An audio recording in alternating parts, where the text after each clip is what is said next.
Salasatun wajibatun ala kulli muslimin. Al-ghuslu yawmal jumu'ati was-siwaki wa masut tibi. Hadis selanjutnya bersabda Nabi kita Muhammad sallallahu alaihi wasallam, salasatun, 3 perkara. Kata Nabi, ada 3 perkara wajibatun ala kulli muslimin, yang menjadi wajib atas setiap muslim. 3 perkara ini jadi wajib. Namun wajibnya di sini dijelaskan ai fi'luhunna mandubun. Jadi mengerjakan 3 perkara ini adalah merupakan perkara yang sangat disunahkan. Wajibnya sangat disunahkan, nadban muakkada. Jadi sunnah yang dikuatkan. Rasulullah tidak pernah meninggalkan itu. Ada 3 itu. Yang pertama, al-ghuslu yaumal jum'ah, mandi pada hari Jumat. Yang kedua, was-siwaku, memakai siwak, wa masut tibi, dan yang ketiga yaitu memakai minyak wangi. Nah, 3 hal ini merupakan sunnah muakkadah. Rasulullah sallallahu alaihi wasallam amat sangat menganjurkan untuk kita sebagai seorang muslim untuk melakukan dan mengerjakan 3 hal itu. Yang pertama, mandi pada hari Jumat. Dalam Islam, mandi ini terbagi menjadi 2. Ada ghuslul adat, ada ghuslul ibadah. Ada mandinya adat, mandi kebiasaan, ya. Mandi yang sehari-hari kita kerjain. Pagi mandi, sore mandi. Nah, ini mubah saja hukumnya. Artinya kita mau mandi boleh, enggak mandi juga boleh. Nah, itu ghusl ada, mandi kebiasaan yang biasa kita lakukan sehari-hari. Tapi dalam Islam ada mandi yang punya nilai ibadah, ghuslul ibadah, mandi yang punya nilai ibadah. Nah, mandi yang punya nilai ibadah ini terbagi menjadi 2. Ada ghuslul ibadah sunnah, mandi ibadah tapi hukumnya sunnah.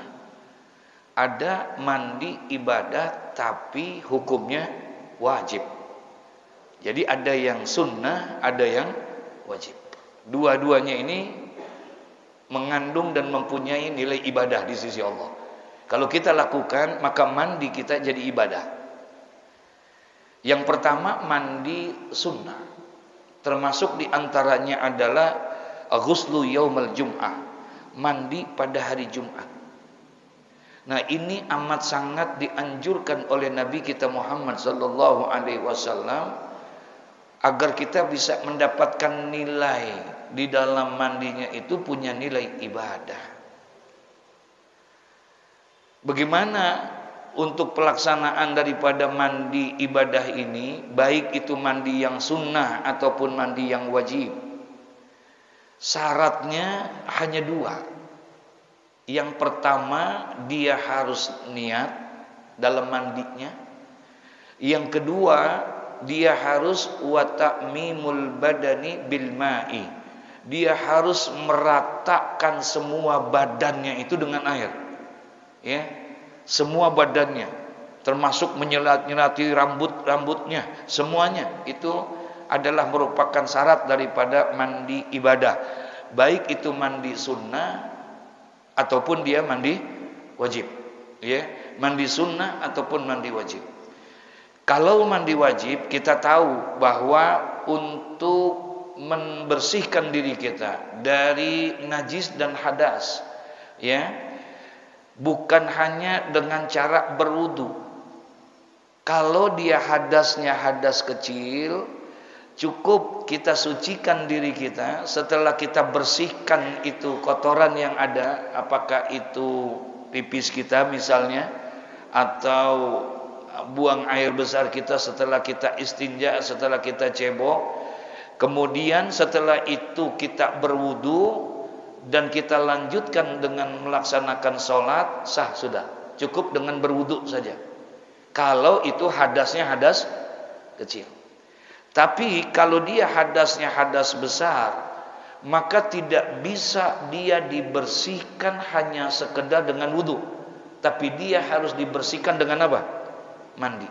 Nah, makanya mandi di dalam memperzian ini adalah hukumnya wajib dia.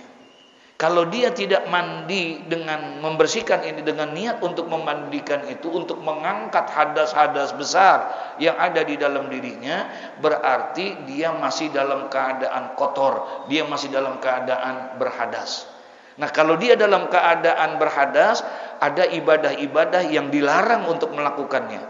Bahkan bisa jadi haram. Salat misalnya dia, ya, salat bukan hanya tidak sah salatnya, tapi juga berdosa dia kalau melakukan hal yang seperti itu. Karena dalam keadaan hadas besar. Makanya harus dibersihkan. Untuk membersihkan dan mengangkat hadas-hadas besar yang ada di dalam dirinya, tidak cukup hanya dengan berwudu, tapi harus dengan apa? Mandi. Nah, ini yang disebut mandinya wajib. Ya. Apa saja itu yang bisa menyebabkan? Banyak. Misalnya karena berhubungan suami istri.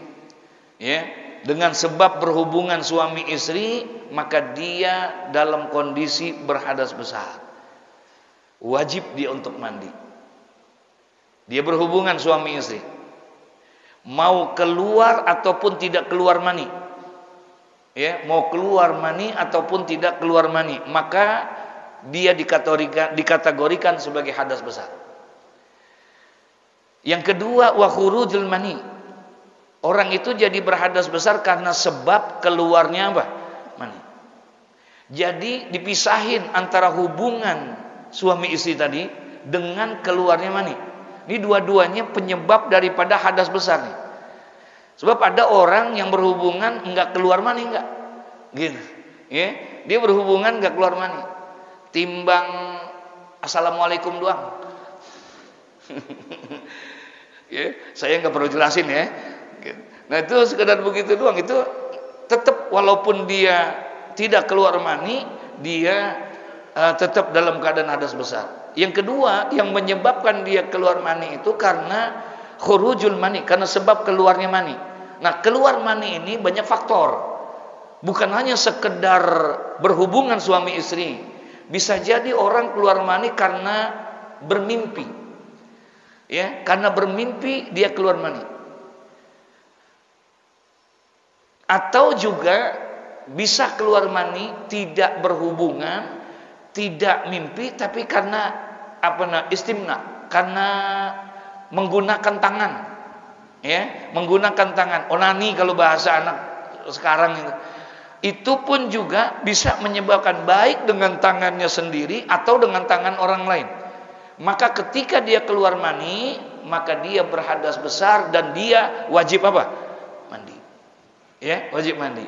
Apalagi orang yang haid, dia kena haid, maka dia wajib mandi. Nah, yang dibahas dalam hadis ini bukan yang mandi wajibnya, tapi kata Nabi, salasatun wajibatun ala kulli muslim.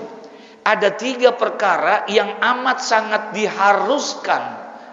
Fi'luhunna mandubun nadban muakkadan alaih. Jadi merupakan sunnah muakkadah, perkara yang amat sangat dianjurkan buat kita. Sebab nanti ada salah satu di antara itu yang jadi sifat khususiyah buat Nabi Muhammad. Hukumnya jadi wajib buat Nabi Muhammad. Kalau buat kita enggak diwajibkan, tapi dia merupakan sunnatul muakkadah saja. Mana? Yang pertama mandi. Ntar nih kita mau sembahyang Jumat, mandi tuh kita. Ya, yang pertama niat. Kapan niatnya? Ketika kita pada saat jatuhnya air ke badan kita tuh. Jadi ketika air itu jatuh ke badan kita, di situ hati kita niat untuk melaksanakan mandi yaumul Jumat. Nah, kemudian yang kedua, kita meratakan semua badan kita dengan apa? Dengan air. Itu kalau kita lakukan, maka mandi itu menjadi nilai ibadah. Dapat pahala tuh mandi kita. Satu tetes air untuk mandi kita, Allah berikan satu kebaikan buat orang itu. Subhanallah. Kalau mandi ada berapa tetes kira-kira? Pernah ngitung nggak? Masya Allah, Allah kasih tuh Pak. Betapa murahnya Allah dengan cara yang seperti itu. Satu tetes Allah berikan satu kebaikan dan Allah hapuskan satu dosa kita. Ini bentuk sifat Rahman dan Rahimnya Allah Subhanahu wa taala. Makanya Nabi amat sangat menganjurkan itu. Kapan mandinya? Bagusnya ketika pada saat mau melaksanakan sholat. Waktu lagi dia mau melaksanakan sholatul Jumat, dia boleh tuh mandi. Tapi saya nggak bisa Ustadz, saya kerja, saya dagang, nggak mungkin mandi di pasar, kan begitu? Nggak mungkin mandi di kantor. Boleh nih, dari sebelum kita berangkat kerja, kita mandi dari pagi, boleh. Ya, mandinya di waktu pagi, boleh. Berarti kita sudah punya nilai ibadah tuh di sisi Allah Subhanahu wa taala. Subhanallah. Nah, ini dilakukan kapan? Entar yaumul Jumat. Nabi sangat menganjurkan kepada kita, ya, sampai-sampai dengan bahasa wajibatun, padahal dia hanya sunnatul muakkadah, ya. Yang kedua, wasiwak. Rasulullah Shallallahu Alaihi Wasallam mengatakan 3 perkara yang merupakan sunnatul muakkadah. Satu pekerjaan yang amat sangat dianjurkan oleh Nabi. Yang pertama, mandi pada hari Jumat. Yang kedua, menggunakan apa? Siwak. Kapan menggunakan siwak? Kapan saja. Ya, kapan saja boleh kita menggunakan siwak itu. Bukan hanya melaksanakan apa? Sholat. Ya, bukan hanya sekedar melaksanakan sholat, setiap saat menggunakan siwak. Mau baca Quran, mau ngaji, mau apa saja ibadah, nah itu siwak dianjurkan kita. Yang ketiga, wa masutib, yaitu menggunakan minyak wangi. Ya, menggunakan minyak wangi pun juga termasuk perkara yang amat sangat disunnahkan. Rasulullah Shallallahu Alaihi Wasallam sangat menyukai dengan wewangian itu. Ya, nah, kita sunnah pakai minyak wangi. Indah salat, terutama waktu lagi mau melaksanakan sholat. Ya, nah, itu disunnah. Kecuali dalam keadaan berihram. Ya, kecuali dalam keadaan berihram. Sebab kalau dia dalam keadaan berihram, apakah dia mau melaksanakan ihramnya ihram umrah atau ihram haji, kalau dia sudah niat nawaitul hajja wa ahramtu bihi lillahi ta'ala, atau dia niat nawaitul umrata wa ahramtu biha lillahi ta'ala, maka dilarang dia memakai wangi-wangian. Enggak boleh kalau lagi dalam keadaan apa? Ihram. Ya, kalau lagi ihram. Ini kadang-kadang jamaah suka udah lagi masih berpakaian ihram, belum tawaf, belum sa'i, belum tahallul, mampir dulu ke toko-toko minyak wangi misalnya, ini itu, main dicolek-colekin aja, itu kena tuh, nggak boleh. Makanya dulu guru saya itu Muhammad Safi Azami ngajarin kalau dia niat dalam keadaan niat ihram, baik ihram umrah maupun ihram haji, suruh ditambahin gitu. Nawaitul umrata wa ahramtu biha lillahi ta'ala. Allahumma ahramalaka sya'ri wa basari wa jasadi wa jami'u jawarihi minat tibi wan nisa'i wa kulli syai'in haramtahu 'alal muhrimi abtaghi bizalika wajhakal karima ya rabbal alamin. Ditambahin ya supaya memperkokoh kita. Bahkan sunnah tuh diangkat, nawaitul umrata, ya, labbaik Allahumma umratan, itu diangkat sebab Nabi mengangkat suaranya di situ. Tapi sunnah, tidak menjadi satu kewajiban. Dalam haji, dalam umrah tidak ada bacaan yang wajib di dalam Amalan ibadah haji nggak ada yang wajib. Dalam ibadah umroh nggak ada yang wajib. Ya, beda sama sembahyang. Kalau sembahyang ada nggak bacaan yang wajib? Ya, dia ada rukun qalbi, ada rukun qauli, ada rukun fi'li. Ya, jadi kalau dalam sembahyang ada bacaan yang wajib, takbiratul ihram, wajib tuh. Ya, membacanya. Nggak sah sembahyang kita kalau hanya di dalam hati takbiratul ihram. Takbiratul ihram bukan takbir intikal. Sebab dalam sembahyang ada dua takbir. Ada takbiratul ihram, ada takbir intikal. Takbir intikal sunnah hukumnya. Sunnah hukumnya. Takbir intikal itu yang mana? Takbir yang dibaca ketika pindah dari satu gerakan ke gerakan yang lain. Misalnya, lakum dinukum waliyadin. Allahu akbar. Takbir bukan? Takbir bukan? Takbir, tapi sunnah hukumnya itu. Ya, itu sunnah. Artinya sah kita kalau seandainya di saat itu kita nggak takbir. Lakum dinukum waliyadin. Sah karena dia sunnah. Kecuali takbiratul ihram. Yang wajib takbiratul ihramnya, bukan mengangkat tangannya. Mengangkat tangannya hukumnya sunnah. Jadi kalau ada orang yang sembahyang enggak mengangkat tangan, sah tidak? Sah. Karena mengangkat tangan dalam sembahyang hukumnya sunnah. Ada 4 tempat yang kita disunnahkan mengangkat tangan kita indah sholat, ketika melaksanakan sholat. Ada 4 tempat. Yang pertama indah takbiratul ihram, ketika pada saat takbiratul ihram, sunnah tuh. Allahu akbar, angkat tangannya. Adapun yang macam-macamnya itu sesuai dengan penafsirannya. Allahu akbar, ada enggak?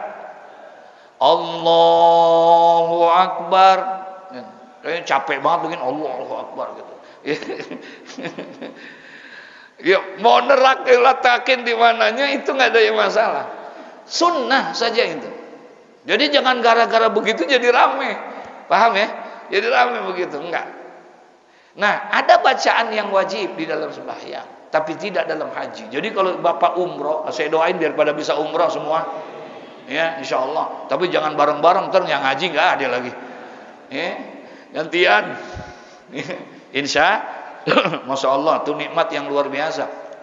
Kalau kita bisa berangkat ke sana. Ya, mau haji mau umrah, masya Allah. Orang bisa ke sono, Pak, mohon maaf nih. Bukan karena orang itu kaya, enggak. Banyak banget orang yang kaya, duitnya banyak, badannya sehat, kagak berangkat ke sono. Ada enggak? Hah? Iya, banyak yang begitu. Padahal duitnya banyak, badannya sehat, tapi ogah aja ke sono haji. Karena masya Allah, saya takut kena ancaman orang-orang yang seperti itu.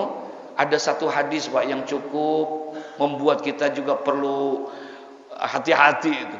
Man malaka zada wa rahilatan tuballighuhu ila baitillah wa lam yahujja fala alaihi ayyamuta yahudiyan aw nasraniyan wa fi ba'di riwayah aw majusiyan.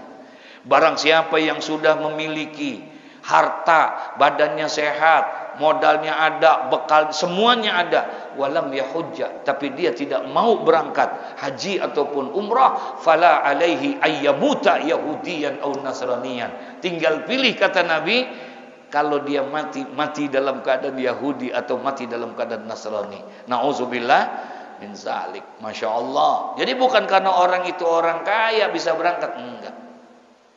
Orang haji ataupun umrah memang murni panggilan Allah. Ya, dia murni panggilan Allah.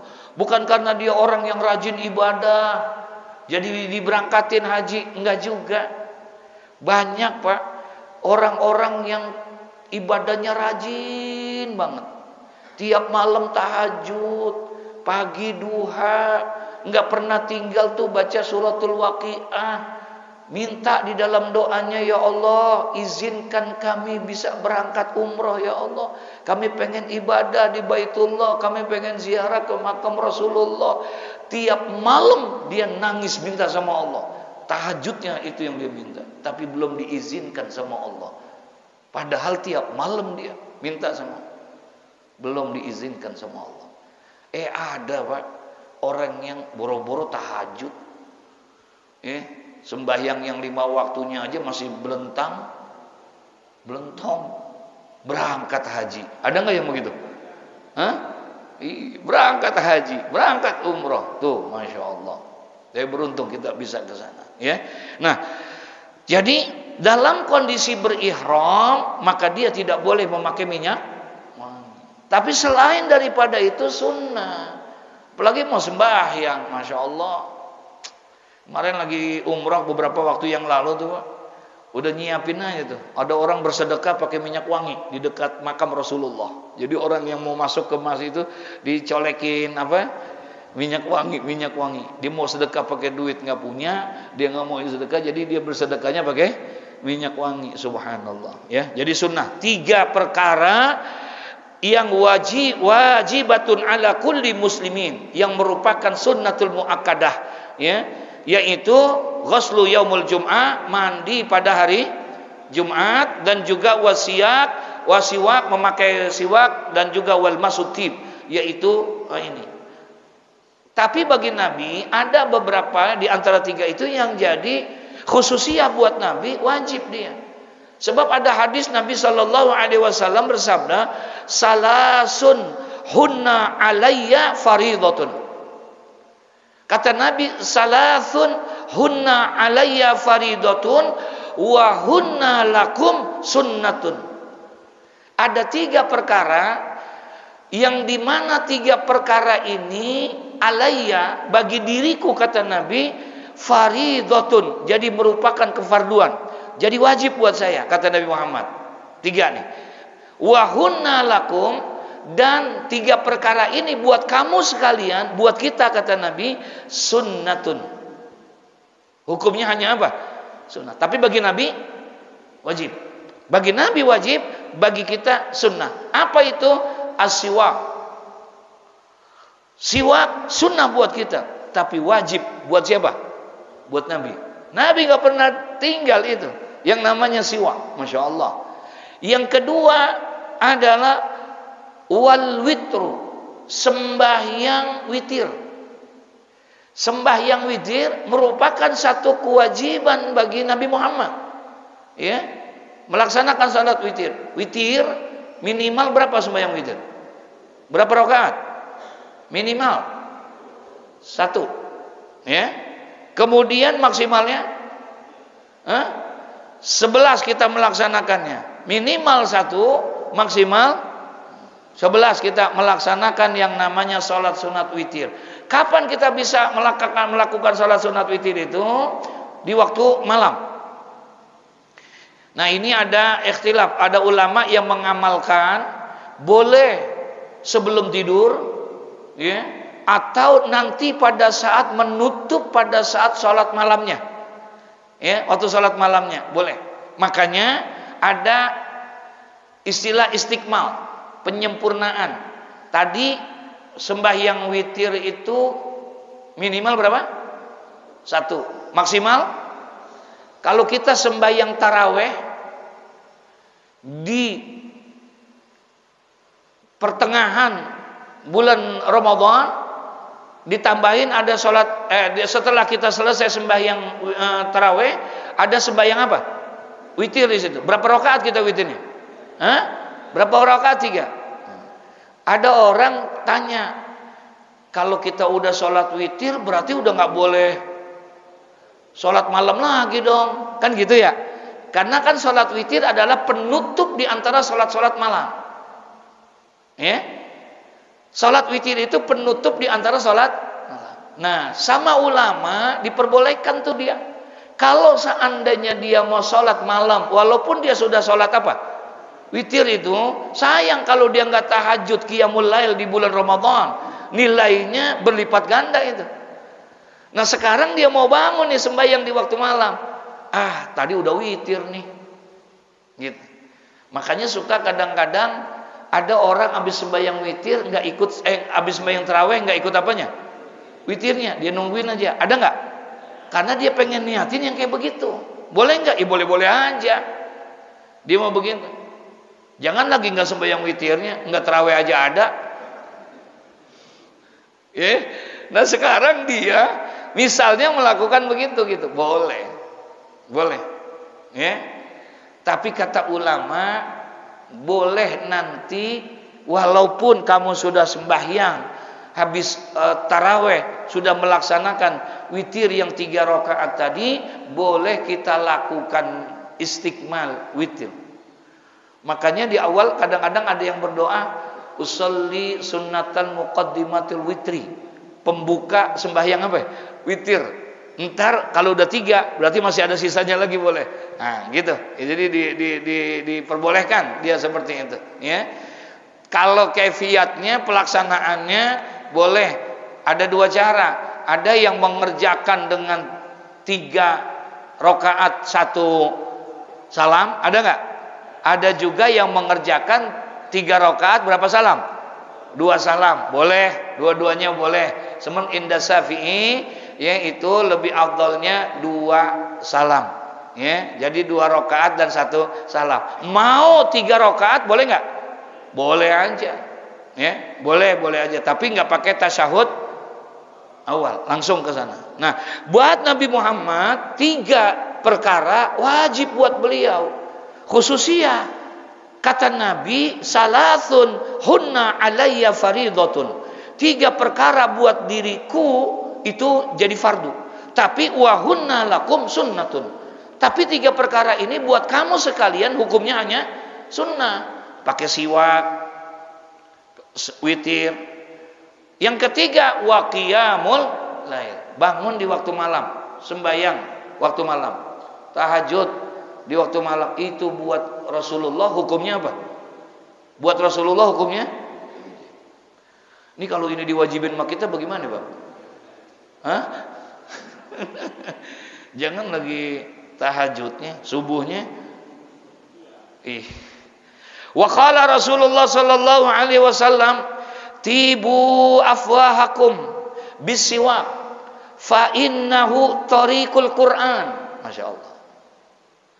Kata Nabi sallallahu alaihi wasallam, tibu afwahakum, wangikanlah oleh kamu sekalian mulut-mulut kamu.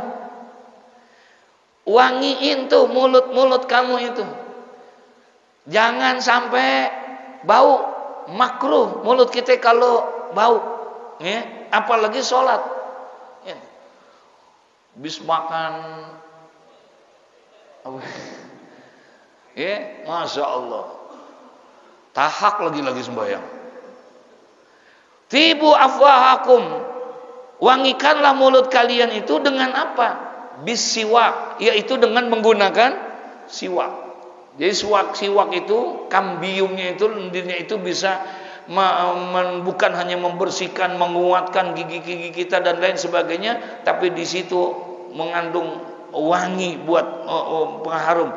Fa innahu tariqul Qur'an. Kenapa mulut kita ini dianjurkan untuk supaya wangi, bersih dan lain sebagainya?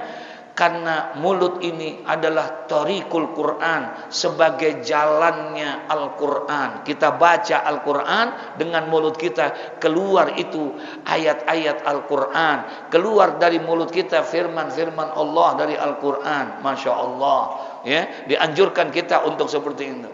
Nah, Quran jangan kita tinggalin, karena Masya Allah, orang yang membaca Quran, nanti Quran yang kita baca itu fa innahu ya'ti yaumal qiyamah, dia akan datang itu Quran yang kita baca itu pada hari kiamat untuk menjadi syafaat buat kita. Insya Allah ada yang menolongin kita, itu Al-Quran. Wa qala Rasulullah sallallahu alaihi wasallam, kemudian Rasulullah bersabda, rahimahullah mutakhallilina min ummati fil wudu wa ta'am, ya, dan bersabda Nabi sallallahu alaihi wasallam, rahimahullah, semoga Allah merahmati, semoga Allah mengasihi al-mutakhallilina min ummati, yakni orang-orang yang mutakhallilina, menyelat-nyelatin, ya, menyelat-nyelatin fil wudu'i, di dalam wudunya, ya, di dalam dia berwudu. Sunnah Pak, kita terutama mandi wajib misalnya atau mandi sunnah, menyelat-nyelatin rambut kita, diselat-selatin, ya. Malah ini dianjurkannya sebelum mandi, ya, sebelum mandi, itu dianjurkan sebelum mandi sunnah ataupun mandi wajib. Yang pertama wudunya, jadi disunnahkan kita sebelum mandi juga melakukan apa? Wudu. Kawudu is-shalah, seperti wudunya sholat, tapi tidak boleh dipakai buat sholat karena belum mandi, ya. Nah, jadi hanya sekedar wudunya saja seperti wudu sholat. Nah, itu diselat-selatin tuh. Sunnah tuh dia menyelat-nyelatinnya, ya. Nah, kata Nabi, semoga Allah memberikan rahmat buat orang yang menyelat-nyelati rambutnya dan juga menyelat-nyelatinya fil wudu, baik itu dalam wudu, wat ta'am, habis makan, pakai apa namanya itu? Tusukan gigi apa namanya? Ya itu Anda pokoknya, ya. Nah itu pakai tusukan gigi itu, Allahu Akbar. Sunnah Pak, ternyata itu kita pakai begitu, ya. Tapi hati-hati juga. Syekh Utsman Al-Khubawi dalam kitab Duratun Nasihin, ya, beliau menceritakan ada satu kisah Pak. Jadi satu masa ada seorang syekh, seorang ulama, guru meninggal dunia. Ya, muridnya banyak, santrinya banyak. Nah, dia meninggal dunia. Ketika dia meninggal dunia, di hari yang ketiga ada santri yang disayangin dia, murid kesayangannya dia itu bermimpi. Bermimpinya datang nih gurunya dia. Gurunya dia datang, ulama ini datang dalam mimpinya nih, muridnya, santrinya, dalam kondisi sedih, nangis. Ya, nih guru nangis, datengin dalam mimpinya. Kata muridnya, "Tuan guru, kenapa engkau menangis?" "Saya mau minta tolong sama engkau," kata guru. "Baik guru, apa yang bisa saya bantu?" "Coba engkau datang ke rumah si Fulan di kampung Ano." "Untuk apa guru?" "Bilang sama dia, tolong maafkan saya dan tolong halalkan serta redokan saya." Lah, guru punya salah apa kok minta ini? Jadi dia nih, gurunya pernah punya kesalahan menurut dia. Makanya dia nangis, datang kepada muridnya untuk sampaikan kepada si Fulan itu. Satu hari dia pernah diundang oleh si Fulan datang ke rumahnya untuk hajatan, untuk tasyakuran lah. Kemudian dia datang ke sana, dia pimpin tali dan segala macam. Nah, ini kisah ini ada dalam kitab Duratun Nasihin. Kemudian dia makan, waktu lagi makan daging. Kemudian dagingnya nyangkut di apa? Di gigi. Kan gak enak banget tuh, nyangkut begitu. Sementara untuk nyelat-nyelatin giginya gak ada, ya, untuk nyelat-nyelatinnya gak ada. Nah, dia pulang, ini ulama, sambil jalan pulang, tangannya motesin batang pohon, ranting pohon, paham gak tuh? Sambil jalan tuh di depan rumah dia potesin tuh pohon orang, nggak pakai izin lagi, ya, sekedar pengen ambil rantingnya, pengen buat apa? Buat nyolak. Itu kalau buat nyolakin gigi ada nggak sekilo itu, sebalok? Seperti segitu doang tuh untuk menyelatin, tapi nggak izin.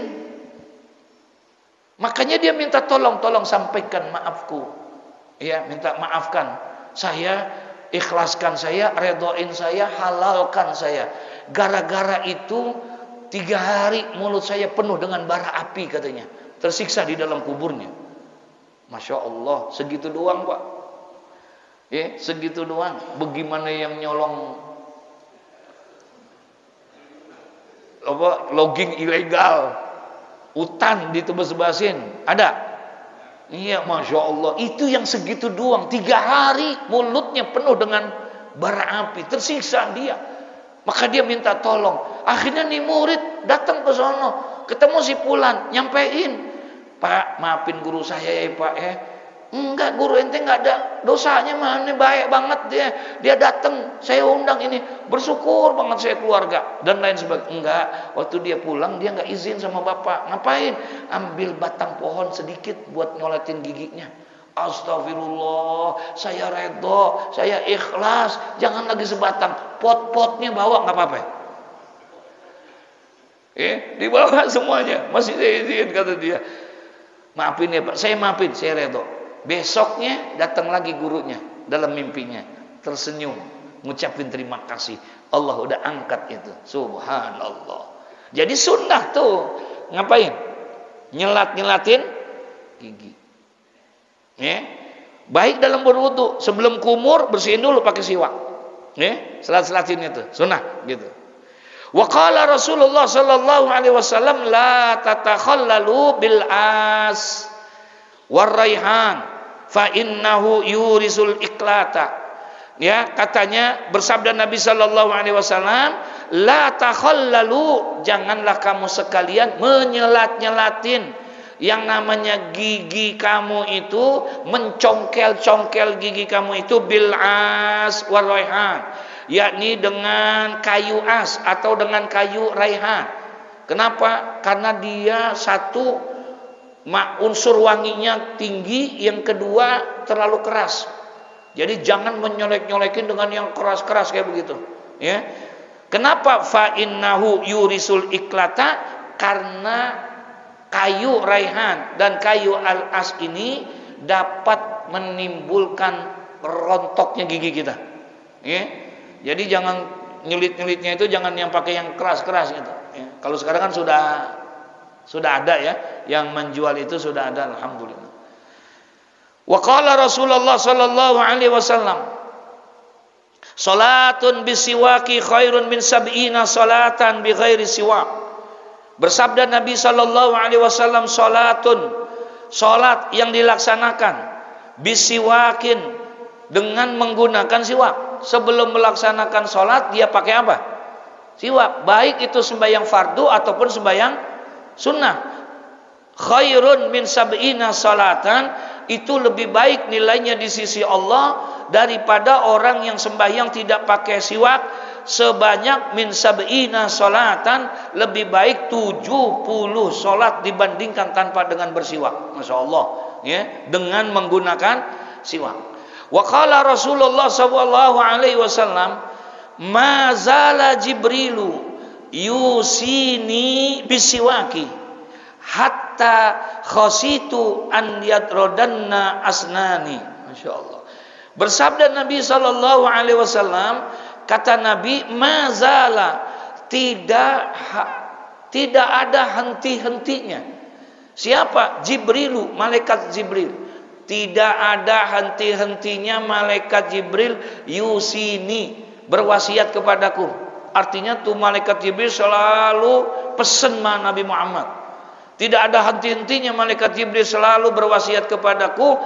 Apa wasiatnya? Bisiwaki, untuk menggunakan apa? Jadi dikit-dikit kalau ketemu Jibril ngingetin mulu, jangan lupa siwak, pakai siwak. Nah, makanya Nabi tadi bilang 3 perkara yang merupakan fardu bagi aku, sunnah bagi kalian. Salah satunya adalah apa? Siwak. Karena Nabi dipesan mulu ya, malaikat Jibril. Mazala Jibrilu yusini, tidak pernah henti-hentinya, itu tidak ada henti-hentinya malaikat Jibril berwasiat kepadaku bisiwaki, untuk menggunakan siwak. Hatta khositu an yadrodanna asnani, sampai aku khawatir, aku takut dengan dikit-dikit dipesan kayak begitu mulu, aku khawatir ntar jangan-jangan gigi saya bisa rontok nih, kebanyakan diapain? Iya, disiwakin mulu sampai begitu Nabi ya. Padahal enggak sampai seperti itu. Justru dengan bersiwak itu kata Nabi akan menguatkan gigi-gigi kita itu, ya, menguatkan gigi-gigi kita. Terakhir, waqala Rasulullah sallallahu alaihi wasallam, umirtu bisiwaki hatta khiftu ala asnani. Di lain hadis Rasulullah bersabda, apa kata Rasulullah? Umirtu bisiwak, aku diperintahkan, ya, bisiwaki, dengan menggunakan siwak, untuk menggunakan siwak, hatta khiftu, sampai aku takut, aku khawatir, ala asnani, untuk gigiku katanya, karena seringnya dipesan dan dinasihatin serta diperintahkan, ya, untuk selalu menggunakan siwak, ya, Masya Allah. Nah, itulah hadis-hadis yang berkaitan tentang keutamaan dan kelebihan untuk dianjurkannya kita adalah untuk menggunakan apa?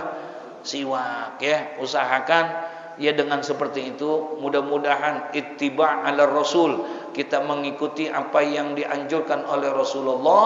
Ini bukan hanya sekedar mendapatkan ganjaran pahala, tapi juga bisa menghapuskan dosa-dosa kita. Amin ya rabbal